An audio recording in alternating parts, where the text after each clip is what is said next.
Hi friends, welcome back to our channel. எல்லோரும் எப்படி இருக்கீங்க? கண்டிப்பாக நல்லா இருப்பீங்க நம்புகிறேன். இன்றைக்கி நம்ம சேனலில் டே டு டே லைஃப்பில் நம்ம எல்லாருக்குமே ரொம்ப யூஸ்ஃபுல்லாக இருக்கக்கூடிய கிச்சன் டிப்ஸ் அண்ட் ட்ரிக்ஸ் தான் ஷேர் பண்ணியிருக்கேன். ஸோ வீடியோவை ஸ்கிப் பண்ணாமல் ஃபுல்லாக பாருங்கள். அதுக்கு முன்னாடி நீங்கள் இப்போ தான் நம்ம சேனலை ஃபஸ்ட் டைம் பார்க்குறீங்கன்னா இப்போவே சப்ஸ்கிரைப் பண்ணிக்கோங்க. கூட இருக்க பெல் சிம்பலை கிளிக் பண்ணிக்கோங்க. இப்போ வாங்க வீடியோக்குள்ளே போகலாம். ஃபர்ஸ்ட் டிப் என்னென்னு பார்க்கலாம். நம்ம காஃபி பவுடர் வந்து இந்த மாதிரி கண்டெய்னரில் போட்டு ஸ்டோர் பண்ணி வைப்போம். பட் ஆனால் அது ஃபஸ்ட்டு ஸ்டார்டிங்கில் ஃப்ரெஷ்ஷாக இருக்கும். போக போக வந்து பார்த்திங்கன்னா ஒரு மாதிரி கட்டி பிடிச்சிருக்கும்.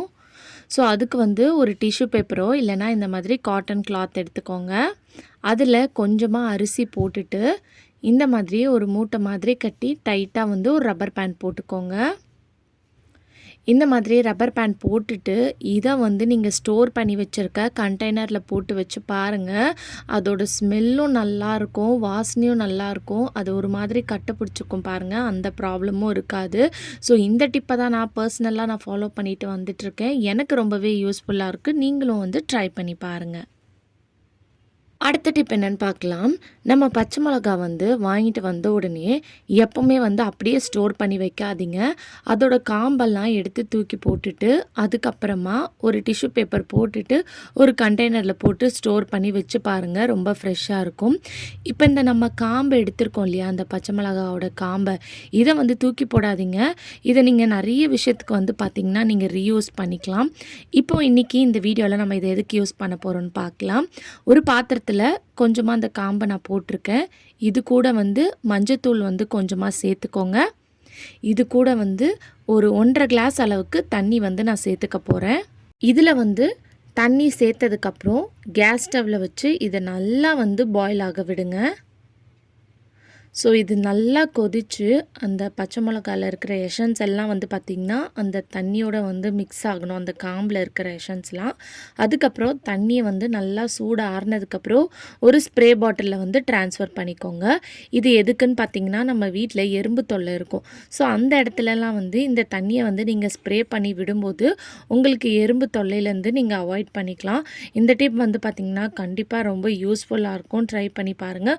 உங்கள் வீட்டில் எந்த மூலையில் எறும்பு தொல்லை இருந்தாலும் இந்த ஸ்ப்ரேவை ரெடி பண்ணிவிட்டு அந்த ஸ்ப்ரேவை வந்து லைட்டாக இந்த மாதிரி பண்ணி பாருங்கள். ரொம்ப எஃபெக்டிவாக ஒர்க் ஆகும். இப்போ நான் ஸ்ப்ரே பண்ணிவிட்டு கொஞ்ச நேரம் விட்டுட்டேன். அதுக்கப்புறம் வந்து பார்த்திங்கன்னா நம்ம ஸ்ப்ரே பண்ணும்போது அந்த இடத்துல எறும்பே இல்லை. பட் ஆனால் ஸ்ப்ரே பண்ணிவிட்டு விட்டுட்டு போயாச்சு. வந்து பார்த்திங்கன்னா அந்த இடத்துல உங்களுக்கு ஃபுல்லாக வந்து பார்த்திங்கன்னா எறும்பு வந்து செத்து போய் கிடக்குது. ஸோ இந்த மாதிரி நீங்கள் கண்டிப்பாக உங்கள் வீட்டில் கிச்சன் கவுண்டர் டாப்பில் எந்த இடத்துல இருந்தாலும் இந்த ஸ்ப்ரேவை வந்து ட்ரை பண்ணி பாருங்கள். அடுத்த டிப் என்னென்னு பார்க்கலாம். நம்ம செலோ டேப் எப்போயாவது அவசரமாக எடுத்து யூஸ் பண்ணும்போது அதோட மார்க் எங்கே இருக்குன்னே தெரியாது. நம்ம தேடிக்கிட்டே இருப்போம். ஸோ அதுக்கான ஒரு சிம்பிளான டிப் என்னென்னு பார்த்திங்கன்னா, இந்த மாதிரி நம்ம யூஸ் பண்ணுற பொட்டை வந்து அது மேலே ஒட்டி விட்டுருங்க. அப்போ வந்து நம்மளுக்கு அது ஒரு மார்க்காக இருக்கும். வேணுன்ற போது அதை எடுத்து யூஸ் பண்ணிவிட்டு திருப்பி அந்த பொட்டை வந்து நீங்கள் அந்த மார்க் மேலேயே ஒட்டி விட்டிட்டிங்கன்னா நம்மளுக்கு அது ஒரு ஐடென்டிஃபை மார்க்காக இருக்கும். ட்ரை பண்ணி பாருங்கள். அடுத்த டிப்க்கு ஒரு பாத்திரம் எடுத்திருக்கேன். இதில் வந்து கொஞ்சமாக வந்து கோல்கேட் பேஸ்ட் எடுத்திருக்கேன்.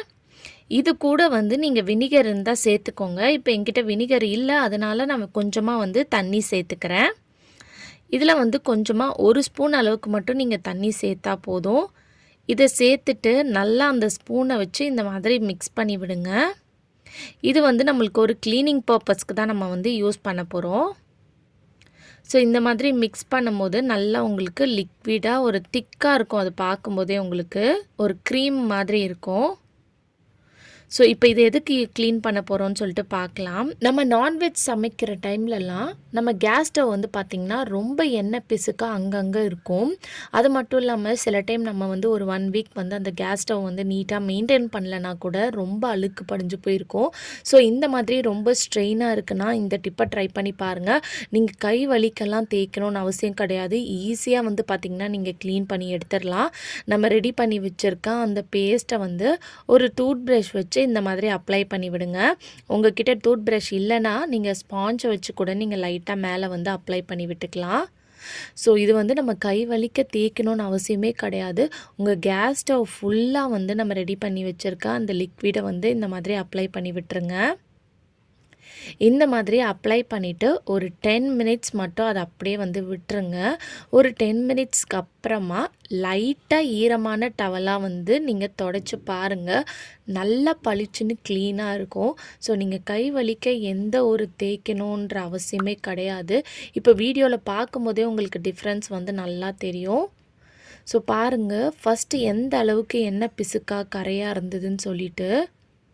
இப்போ இந்த மாதிரி கொஞ்சம் லைட்டாக வந்து அந்த கிளாத்தை மட்டும் ஈரம் பண்ணிவிட்டு அதுக்கப்புறம் தொடச்சிக்கோங்க.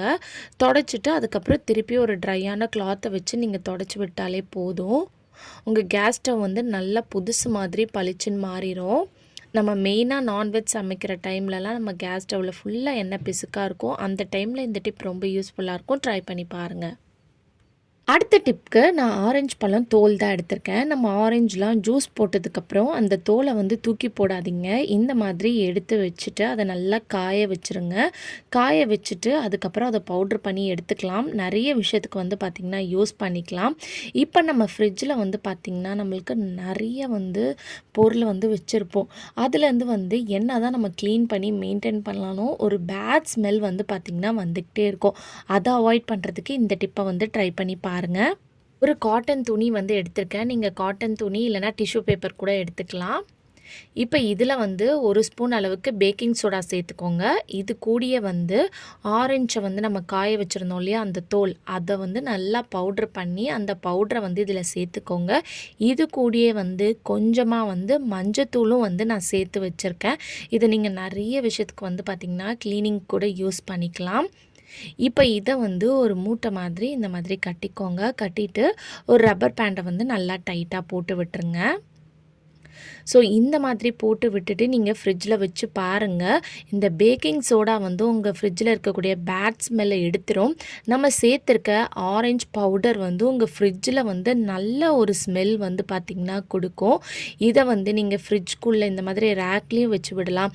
இல்லை ஃப்ரீசரில் கூட நம்ம நான்வெஜ்லாம் ஏதாவது ஸ்டோர் பண்ணி வச்சுருந்தோன்னா அந்த இடத்துல ஸ்மெல் இருந்துச்சுன்னா கூட நீங்கள் அங்கேயே வச்சுக்கலாம்.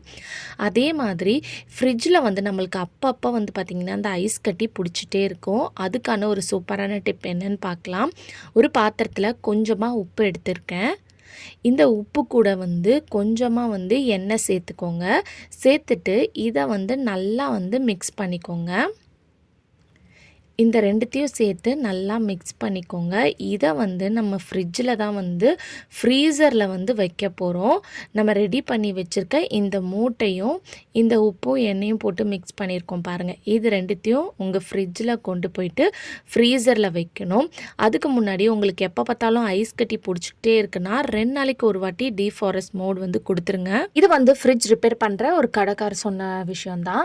நம்ம என்ன தான் ஃப்ரிட்ஜை வந்து ஃப்ரீசர் மெயின்டைன் பண்ணாலும் நீங்கள் 2 நாளைக்கு ஒரு வாட்டி டீஃபாரஸ்ட் கொடுத்துருங்க. கொடுத்துட்டு இந்த ஓரமாக வந்து ஃப்ரீசரில் இந்த கிண்ணத்தை வச்சு விட்டுருங்க. ஸோ நம்ம எப்போல்லாம் ஃப்ரீசர் எடுத்து யூஸ் பண்ணுறதுக்கு பார்க்குறோமோ அந்த டைமில் நம்மளுக்கு இந்த கிண்ணம் கண்ணில் படும்போது அந்த மூட்டையில் வந்து அந்த உப்பு நம்ம எண்ணெய் தடவி வச்சுருக்கோம் பாருங்கள், அதை எடுத்து நீங்கள் இந்த மாதிரி டிப் பண்ணும்போது ஐஸ் கட்டி ஃபார்ம் ஆகாமல் இருக்கும்.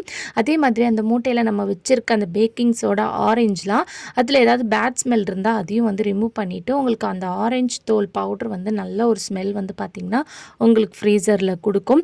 அதில் நம்ம உப்பில் எண்ணெய் தடவி இருக்கனால நம்ம ஏதாவது பொருள் வச்சா கூட அது வந்து டைட்டாக பிடிச்சிக்காமல் இருக்கும். ஸோ கண்டிப்பாக இந்த டிப் யூஸ்ஃபுல்லாக இருக்கும். ட்ரை பண்ணி பாருங்கள். ஓகே ஃப்ரெண்ட்ஸ், இன்றைக்கி வீடியோவில் நான் ஷேர் இந்த டிப் கண்டிப்பாக உங்களுக்கு யூஸ்ஃபுல்லாக இருக்கும்னு நினைக்கிறேன். அப்படி இந்த வீடியோ யூஸ்ஃபுல்லாக இருந்துச்சுன்னா மறக்காமல் நம்ம சேனலை லைக் பண்ணுங்கள், ஷேர் பண்ணுங்கள், கமெண்ட் பண்ணுங்கள், சப்ஸ்கிரைப் பண்ணிக்கோங்க. தேங்க்யூ ஃபார் வாட்சிங்.